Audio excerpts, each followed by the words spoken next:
Hey, hi everyone. Good morning and welcome to our weekly Coffee and Compliance webinar series, where we chat with thought leaders and regulators about emerging issues, also career development, various case studies, and much more.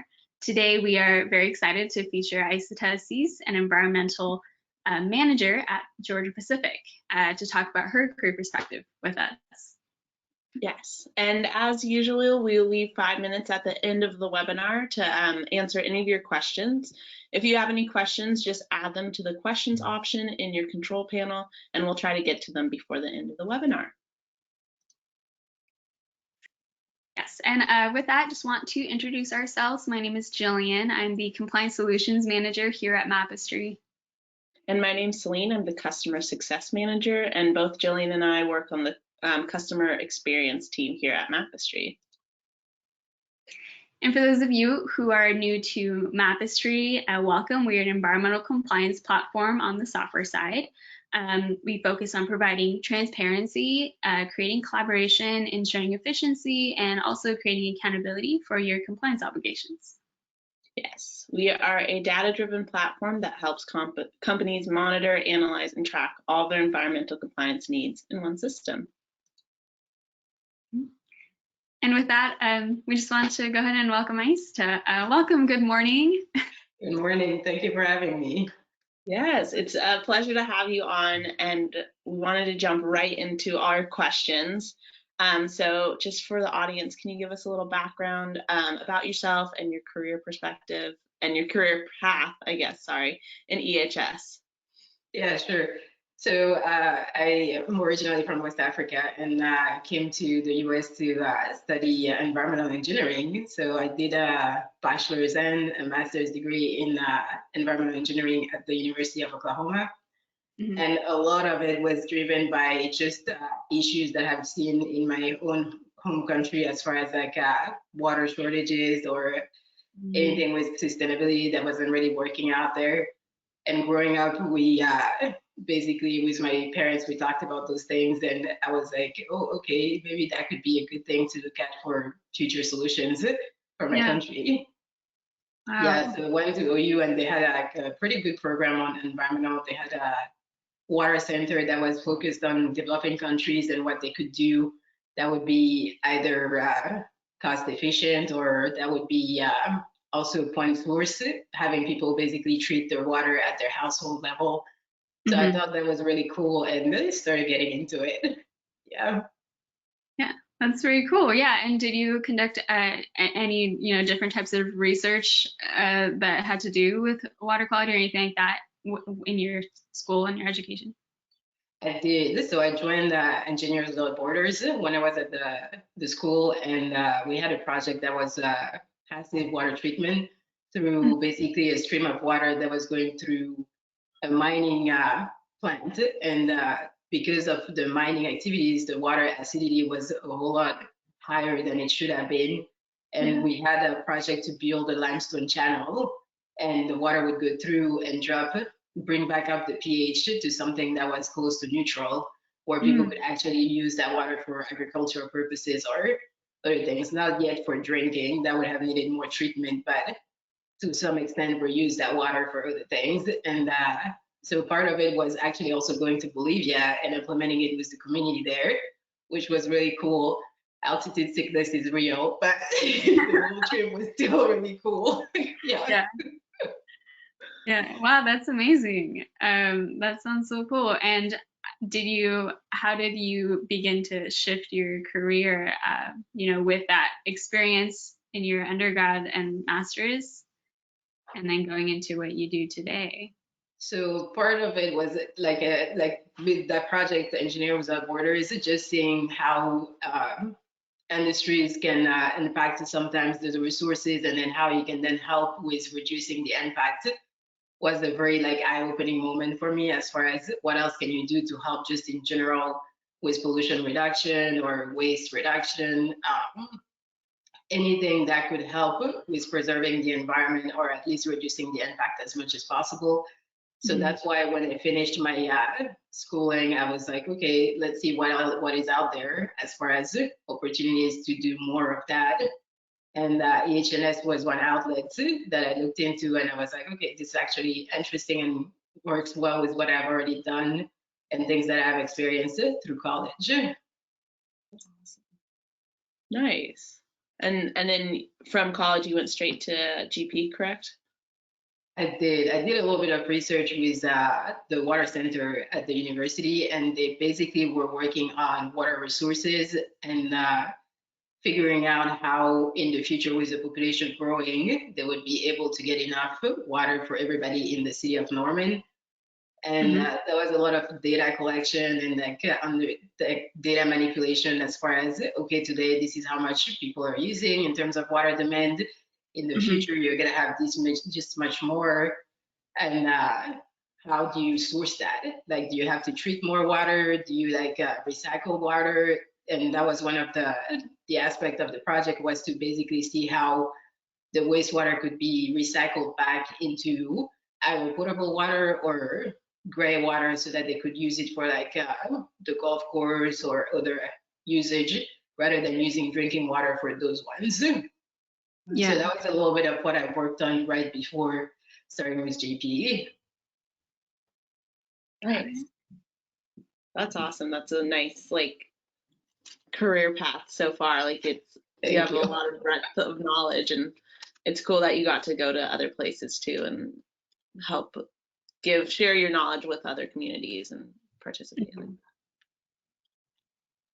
Thank you. Okay, and then yeah, so with that, moving, into more of what you do today, could you touch a little bit about that?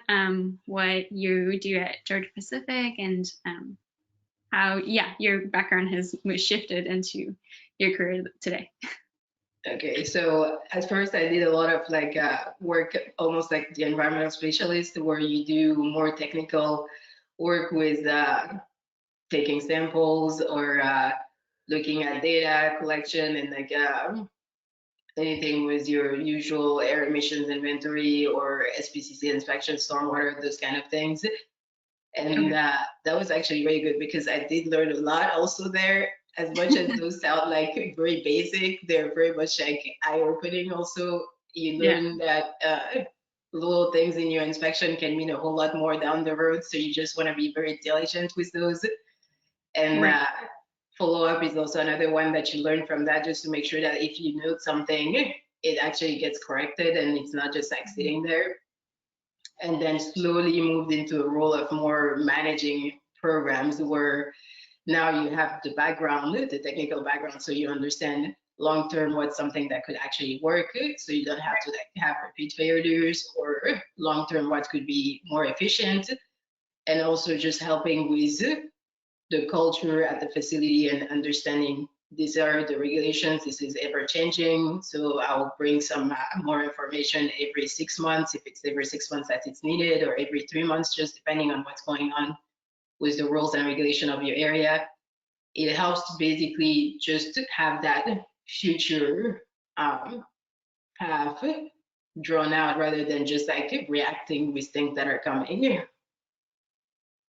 Right. Yeah, and in this industry, whether it be manufacturing or any industry, there's lots of things happening every day as far as changes. So yeah, being able to tackle those on a day-to-day basis, I'd imagine, is very important. I agree. I feel like it's one of those you can never say you're done. That's never going to happen. It's like continuously going.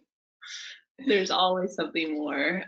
When you first started at GP, was it hard to like just understand all the regulations and get that all under control? I guess you can't get it under control, but like understand what was required and reading through those regulations. Did you have any trouble with that, or was it smooth sailing? Yeah, there is a learning curve. Yes. So I would say at first, and that's where the university schooling comes in and helps you, because this is, I look at it like you're in a brand new class. Yeah, I've never taken that class before. Suddenly you have like a lot of information coming at the same time, and you have to figure out quick how to organize yourself so that you're deciphering through and you don't wait like the last day of class to like fail. That's how I would look at it. So slowly, you just want to build your skills to, okay, this is this program, and this is all that I need to know about this program. And then if there isn't all that information is not there, research is your best friend. So you just want to go out and look at what's online that I can find on it, or what's like webinars, what are consulting firms or companies that are offering classes to help you out with just understanding those different rules, regulations, but also you have the opportunity of inside the company, you have SMEs that you can always like bounce questions off of and ask them, hey, I'm dealing with this, do you have any suggestions?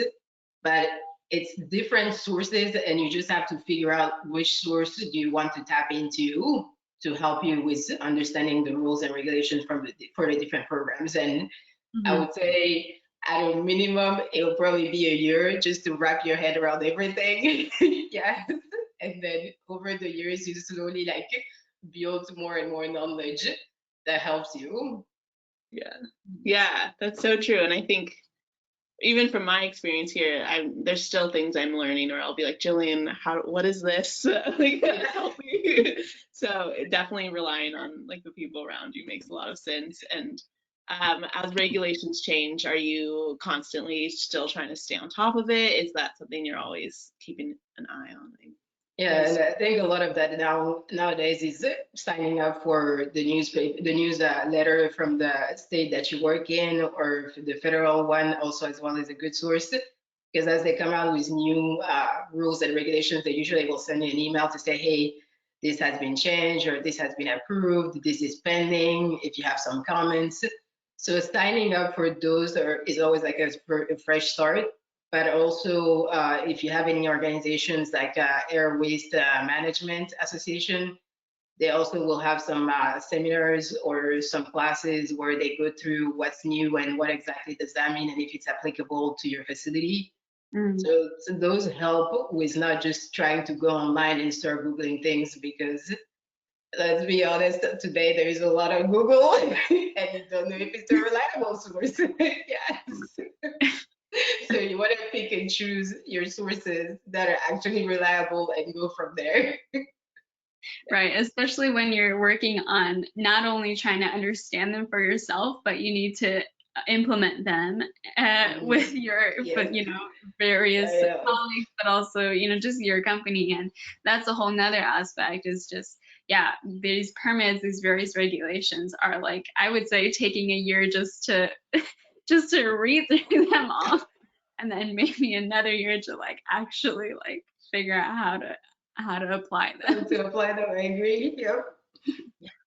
Yeah, and how to tell other people who are not as familiar with the industry. Like, I'm always so impressed when people can articulate what a regulation means in like layman's terms, especially when you're like somebody who's not maybe in it every single day and just needs to comply with the way I usually explain it when people ask me, what do you do exactly? I say, well, this is how I would best describe it. You have a business, whatever the business is, and you realize that your business is going to need to produce something.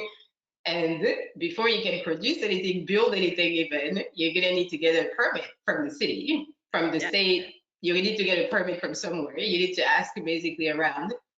Then part of the permit is going to be to ask you, what exactly are you making? What are your potential pollution sources? And what's your potential throughput? So that they just understand again what exactly it is that you need a permit for, since there are so many things out there that you get a permit for. And then whatever the state tells you to do is kind of like a contract between you and them.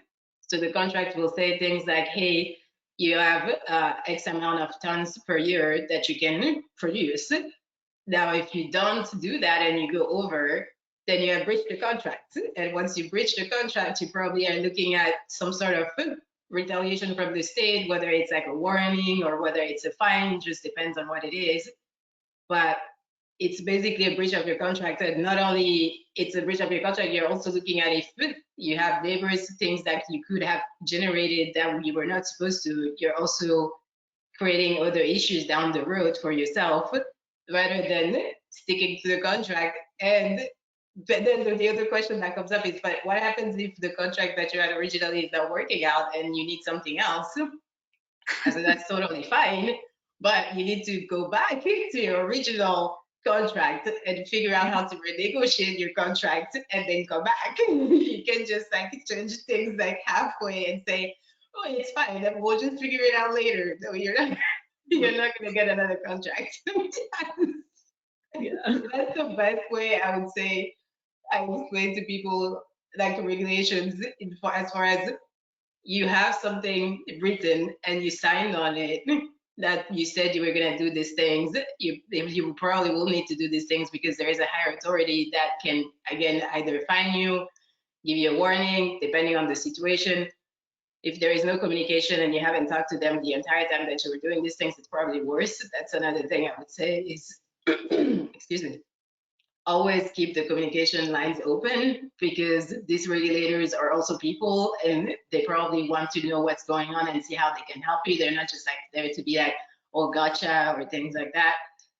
So yeah, regulations, that's the lamest way of explaining it. Yes.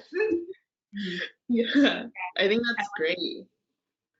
And it makes a lot of sense. And the last point you talked about, keeping the lines open between you and the regulators, that's something I think we've heard a lot throughout all of our coffee compliance conversations. There's always been this topic of working with your regulators or making sure you're updating them on changes to try to fix your requirements so that you guys are actually doing what makes sense for your facility. That's very true. If anything, I would say it's critical because things happen. You cannot predict what can happen in the future. So in order to set yourself up for success, it's a better situation to just have someone that you talk to and say, hey, so there is this, and then we need help. What do you suggest? What's the best course of action? Mm-hmm. Yeah, and I also like the way that you put it in as far as, you know, explaining your job and what you do in just general terms, because it can be really easy, I think, with these variety of regulations and different categories of requirements of just like getting into the weeds of, you know, this is air permitting and this and this and this and this, and then this one is SECC and this and this and this. It's just like, okay, well, overall, they're all kind of, they're all these contracts. This is what we have to do, and this, that's what I like that way of viewing it because it almost makes it a little less intimidating. But it still puts into perspective how important it is. Yeah. Yeah. So with that, would you be able to touch on just various environmental requirements or regulations that you are familiar with within your industry that you work with day to day or that your permit is under? And maybe some of the different challenges that you experience between the various regulations. Yeah, so I would say as far as the different regulations, probably a little bit of everything. And by that, I mean like the basics, like SPCC, stormwater. You will have your air permit, depending on the site. It could be a Title V, it could be a minor permit. And then you will also have chemicals.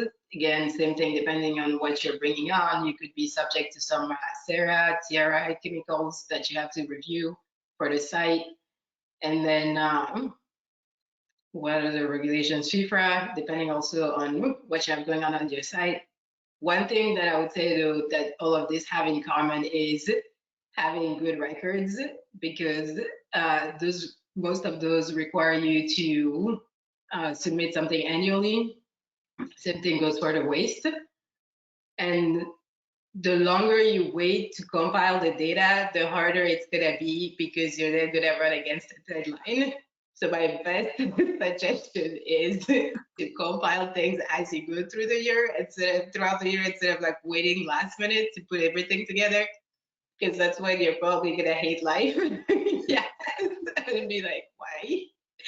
But as like things go, and also it's I think a big practice just to like review things as you go throughout the year, so that you don't catch things at the end of the year that you could have like caught earlier and reacted to them, whether it's like a little corrective actions that you needed to do, or whether it's like a bigger problem that you're finding out as you're reviewing your files. So it's just like in general good practice to like put yourself a reminder, whether it's like a quarterly reminder or if it's a bi-monthly reminder, to go over and looking at the data, looking at the inspections to see trends. Trends will become your best friend as far as reacting quickly and putting corrective actions in place. Yeah, I think that's great advice and very true. It also, there's so much happening at the end of like a stormwater year that you don't want to be sitting there trying to just find records. There's other things that you can be doing. Yeah. So, that's very good advice. What are some tools that you use to like help you compile your records throughout the year and keep them organized? I'll say there are a couple tools. The most is electronic. We're really trying hard to, like everybody else, move away from the paper, because electronic has more advantages to it, where you could like put some more restrictions when the data is entered. See if there is something that doesn't make sense. It will send you like an alert. But also it's a cleaner way of keeping your records. If you ever get like inspected, you can like quickly pull up something and look at it and have your inspector to take a quick look and understand that you have all your files. Or if like you're doing that quarterly review or that bi-monthly review that I was talking about, if there is something that you're missing, it'll be a quicker way to figure that out. But overall, all in all, I would say electronic will be easier than doing the paper. I understand that some situations paper is harder because of, again, how you set up your facility is set up. It could be that you don't have necessarily the tablet, or you don't necessarily have like electronic forms, or you're in an area that the internet is not reaching. So even if you had something electronic, it would be harder to get on. But I would say it's a whole lot less of a headache to have it put electronic. And then the saving part, because with paper files, anything can happen. Like you can write down the piece of paper, then you come a week later, you can't find it anymore. Yeah. Versus having it online and you can go back to it, or something else can happen. You can have a fire. Anything can happen with the paper, that it makes it harder to go back to and figure out what exactly did you put down that day. Right. Yeah. And in the long run, if you use less paper, you're saving more trees, right? That is always great. You're helping the environment. So why not? I like it. Yeah. Of course. Yeah, definitely. And I guess an additional question in general, or like, what can you touch on any additional skills in this field that can help anyone advance if they're in EHS? So I would say 2 skills. I already touched on the communication one, but I would just want to like emphasize on how like major it is in this field. Not only communication with the regulators, but communication at the facility level, because you're, at the end of the day, you're working with everyone at the facility, not just like 1 or 2 people on your team to get your compliance program going and working. But communication is going to help you build relationships with people at your facility, so that if there is an issue, they can actually come to you as the primary person and let you know about it. And it can also be a way for you to just like bring awareness at your facility. Like the more you communicate with the facility, or it's not like just talking to talk. I feel it needs to be like a structured communication, but also at the same time, you have to have like that sweet balance of don't come to them all the time talking about compliance, because then they're gonna run the other direction. Right. Yes. So you want to build like a relationship where you talk to them about some other things, but then also every now and then like bring that compliance aspect in it, so that you can talk to them about, hey, so this is why we're doing this. It's because it's gonna prevent this thing. Yeah. And same goes for the team that you work with, whether it's like projects that they're working on, whether it's like guidance that they need because something happened. It's always good to let them know that, hey, I'm here and I can help you with whatever. And if I don't know the answer right away, I can always look into it and get an answer back to you. That's my favorite answer when I don't know. I do not know right now, but I'll look into it and get back to you, because I like when people sometimes think that you need to know everything and you don't. Let's be real, there is a lot going on in this field. So it's not ever a bad thing to say, I don't know, but I'll get back to you. Mhm. And the other one I would say is any classes on leadership, I would say do take them, because as a manager for a program, they will be looking at you for answers. So you want to be able to lead them into, this is where we're trying to go, this is the vision, and if there are questions, this is, come back to me so that we can talk about them. If there are challenges, let's talk about them. But you want to have that background to help you, again, with the communication portion, but also helping people understand that this is very important and it's not just one of those to-dos that you need to check off the list and then move on. Yeah. There is more attached to it and a reason why we're doing this. Yeah, thank you. These are really great points. Just really honing in on the communication factor as far as with regulations, with regulators, or even just internally within your company is huge, especially in this EHS industry. So yeah, definitely thank you for touching on that, because I think it's really great advice for everybody on our call. It's good for us. It's good for me. I'm gonna definitely look into some leadership workshops. So yeah, thank you. I agree. I concur. I think it's interesting because I don't think we've heard taking the leadership classes a lot on coffee and compliance, and I think that's something that makes a lot of sense and resonates a lot, because you're working cross-functionally and you're also representing this side of the company that you have to inform people about and like educate them. So having that ability to be a leader and to understand how to work with people makes a lot of sense. So awesome. We don't have any questions from the audience, but I did want to just ask you one last question before we kind of wrap up here. But we touched on, communication internally, and but also, do you have any advice for young EHS professionals? So I know you mentioned leadership workshops, things like that. Anything else that you could potentially recommend or advise as far as navigating, this field? One couple of things. So first, I would say be sure that's what you want to do, because as we talked about throughout this is not just a one and done deal job. It's a constantly moving job that lots of parts are moving that you don't control.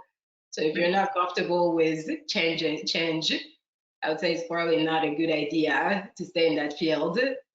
The other one is that field is primarily environmental, but there is also the safety aspect of it. And if that's something that you're interested in, most facilities usually do tagging where the environmental and the safety person work together and are like each other's backup.